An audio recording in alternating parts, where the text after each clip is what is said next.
የተከበራችሁ አድማጭ ተመልካቾቻችን እንኳን በድጋሚ ወደ ቻናላችሁ በሰላም መጣችሁ እያልን በአዳዲስ እንዲሁም ሰበር መደመጥም ጭምር ባለባቸው መረጃዎችም ተመልሰናል። አብራችሁ እንድቆዩ በአክብሮት እየጋበዝናችሁ በቅድሚያ እንደተለመደው ዋና ዋና ዜናዎችን በማስቀደም እንጀምራለን። በመካከለኛው ምስራቅ በአሜሪካ በእስራኤልና በኢራን መካከል ውጥረት መንገሱ የሚታወቅ ሲሆን ከዚህ ጋር በተያያዘ በአሁኑ ሰዓት ላይ ሁለተኛው ዙር የሰላም ድርድር በፓኪስታኗ ኢስላማባድ ከተማ እየተካሄደ ይገኛል። ከዚህ ጋር በተያያዘም በአሁኑ ሰዓት ላይ አዳዲስ መረጃዎችም እየወጡ የሚገኙ ሲሆን የአሜሪካው ፕሬዝዳንት ዶናልድ ትራምፕ ከድርድሩ ጋር በተያያዘ አንድ ጥብቅ መግለጫ ሰጥተዋል። በዝርዝሩ የመረጃ ጊዜም እናስደምጣችኋለን። እንዲሁም ደግሞ ይህን የሰላም ድርድር ላይ ውሃ የሚደፋ አንድ ነገርም ተከስቷል። ይህ ክስተትም የሰሜን ኮሪያው እሳት ለባሽና እሳት ጎራሽ የሆነው ኪም ጆንጉን ኢራንን ሙሉ በሙሉ በ72 ሰዓታት ውስጥ በኒውክሌር መሳሪያ እናስታጥቃለን ማለታቸውም ተሰምቷል።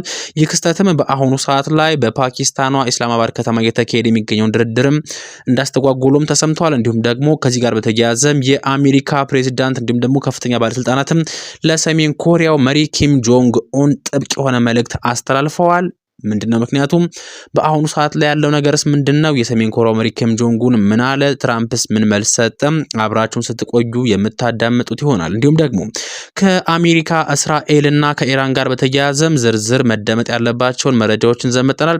አብራችሁን እንድቆዩ በአክብሮት እየጋበዝናችሁ ሁላችሁም ቪዲዮ ላይክ በማድረግ እንዲሁም ደግሞ ይህንን ቻናል ሰብስክራይብ በማድረግ እንድትጀምሩ በአክብሮት እየጋበዝናችሁ በቀጥታ ወደ ዝርዝር መረጃዎቻችን እንሸጋገራለን።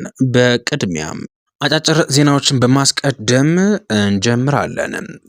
በእስራኤልና በሊባኖስ ባለስልጣናት መካከል የተደረሰውን ድርድር ተከትሎ ለ10 ቀናት ተኩስ አቁም መታወጁን የአሜሪካ የውጭ ጉዳይ ሚኒስትር አስታውቋል። ከዚህ ጋር በተያያዘም በአሁኑ ሰዓት ላይ የእስራኤል መንግስትም በሊባኖሱ ሂዝቦላ ቡድን ላይ ከባድ ጥቃት ሲፈጽም የነበረ ቢሆንም በአሁኑ ሰዓት ላይ ስምምነት መፈጸሙን ተከትሎም ለ10 ቀናት ተኩስ አቁም መታወጁን ነው የአሜሪካ የውጭ ጉዳይ ሚኒስትር መስሪያ ቤት ያስታወቀው። የዩናይትድ ስቴትስ ፕሬዝዳንት ዶናልድ ትራምፕ የእስራኤልና ሊባኖስ መሪዎችንም ከ34 ዓመታት በኋላ ለመጀመሪያ ጊዜ ሐሙስ ዕለትም ፊት ለፊት መነጋገራቸውን ያስታወቁ ሲሆን የእስራኤልና የሊባኖስ መሪዎችም በ1991 በማድሪድ ኮንፈረንስ ሰፊ ሰላም ማዕቀፍ ላይ ለመወያየትም ለመጨረሻ ጊዜ በአንድ ጠረጴዛ ዙሪያ መቀመጣቸውም ይታወሳል። ከዚህ ስብሰባ በኋላ የሁለትዮሽ ድርድር በዋሽንግተን እስከ 1993 ድረስም ቀጥሏል። ነገር ግን ጥረቶቹ በመጨረሻም ያለ ሰላም ስምምነትም ተቋርጠዋል። ሂዝቦላ ሐሙስ ዕለትም በእስራኤል ወታደራዊ ስፍራ ላይ በርካታ ጥቃቶች መፈጸሙንም አስታውቋል። በሊባኖስ ኪያም ከተማ በስተደቡብ በሚገኘው የሐማስ ኮረብታማ የእስራኤል ጦር በተሰበሰበበት ስፍራ ላይና በሊባኖስና በእስራኤል መካከል አዋሳኝ ድንበር ላይ በሚገኘው በሰሜን ምዕራብ ራስ አልናኩር የሚገኝ የራስ አልናኩር ቦታን በድሮና በሚሳኤል ደብድቧል። ይህ ክስተትም በአሁኑ ሰዓት ላይ በአሜሪካ አደራዳሪነትም እስራኤልና ሂዝቦላ ወይም ደግሞ ሊባኖስ በአሁኑ ሰዓት ላይ በጠረጴዛ ዙሪያ ተወያይተውም ይህንን የጦር ጥቃት ማቆማቸውንም ለ10 ቀናት ተኩስ አቁም ማወጃቸው ነው የተሰማው። በተያያዘ መረጃ ኢራንና አሜሪካ በአሁኑ ሰዓት ላይ ያካሄዱ በሚገኙት መጠነ ሰፊ ድርድር መሻሻል መታየቱም ተሰምቷል።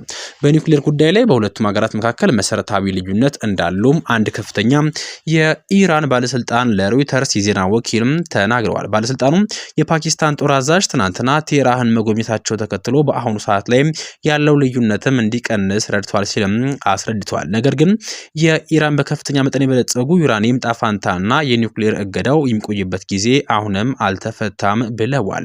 ከዚህ ጋር በተያያዘም እየወጡ ያሉ መረጃዎችም እንደሚያመላክቱት ከሆነ የአሜሪካው ፕሬዝዳንት ዶናልድ ትራምፕ የኢራን የዩራኒየም ማበልጸግና የኒውክሌር ጦር መሳሪያ ባለቤት ለመሆን የምታደርገውን ነገር እንደማይደግፉ ከዚህ ቀደም ሲናገሩም ተደምጠዋል። ቢሆንም ግን በአሁኑ ሰዓት ላይም ከዚህ ጉዳይ ጋር በተያያዘ በሰፊው የተደራደሩም ይገኛሉ። ሊባኖስ ሂዝቦላን ትጥቅ ለማስፈታት ቃል መግባቷም ሀገሪቱም ከእስራኤል ጋር ላላት ግንኙነት ትልቅ ትርጉም ያለው ለውጥ እንደሚሆንም የቀድሞው የእስራኤል ጠቅላይ ሚኒስትር ኢሁድ ኦልመርት ተናግረዋል። ሂዝቦላ ትጥቅ ካልፈታ አሁን ላይ ያለው ማንኛውንም ወታደራዊ እርምጃ ለማስቆም የሚዘጋጅ ማንኛውም የእስራኤል መንግስት ሊኖር እንደሚችልም ጠራጠራለሁ ሲሉም የቀድሞው የእስራኤል ጠቅላይ ሚኒስትርም ተናግረዋል። ይህ በእንዲህ እንዳለ በተያያዘ መረጃ በሰሜን ጋዛ ቤት ላህያ በሚገኝ ትምህርት ቤት አቅራቢያ እስራኤል በፈጸመችው ሰው አልባ አውሮፕላን ድሮን ጥቃትም ቢያንስ 2 ሰዎችም እንደተገደሉም ተሰምቷል።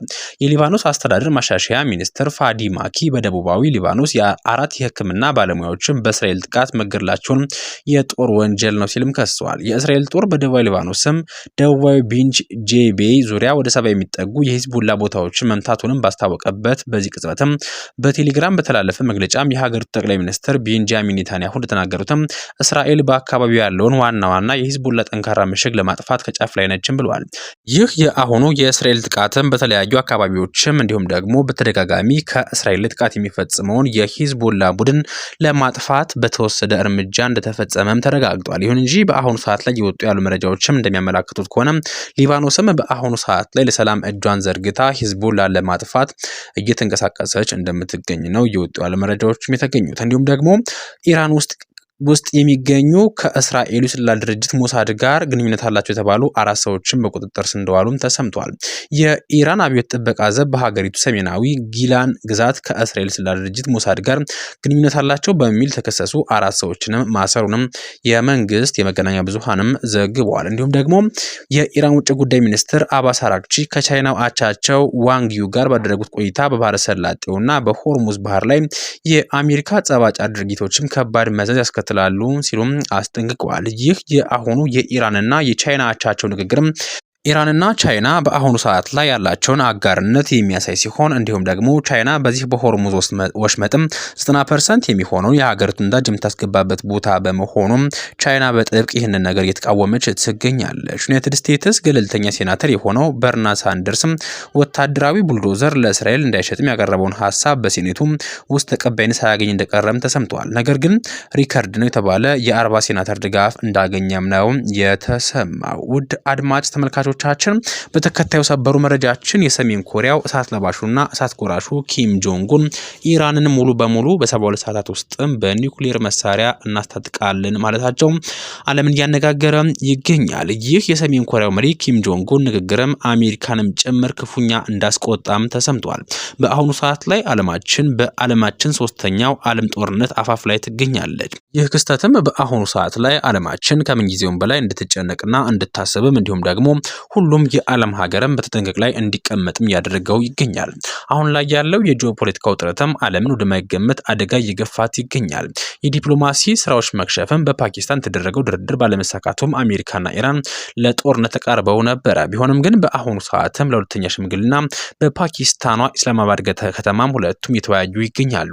ይህ ስምምነት የማይደረስ ከሆነም ይህ ጦርነትም የማይቀር እንደሆነ የተረጋገጠ ሲሆን የአሜሪካው ፕሬዝዳንት ዶናልድ ትራምፕም ስምምነት የማንደርስ ከሆነ በቀጥታ በድጋሚ ጦርነት ውስጥ እንደምንገባም በቀጥታ አረጋግጠዋል። ከዚህ ጋር በተያያዘ የኒውክሌር ስጋትም በዓለማችን ላይ ያየለ ይገኛል። ኢራን የኒውክሌር ጦር መሳሪያ እንዳትታጠቅ መከላከል የአሜሪካ ቀይ መስመር ሆኗል። እንዲሁም ደግሞ ከዚህ ጋር በተያያዘም የአሜሪካ መንግስትም የኢራን መንግስት የበለጸጉ ዩራኒየሞችንም ሙሉ በሙሉ እንዲወገዱም ይፈልጋል።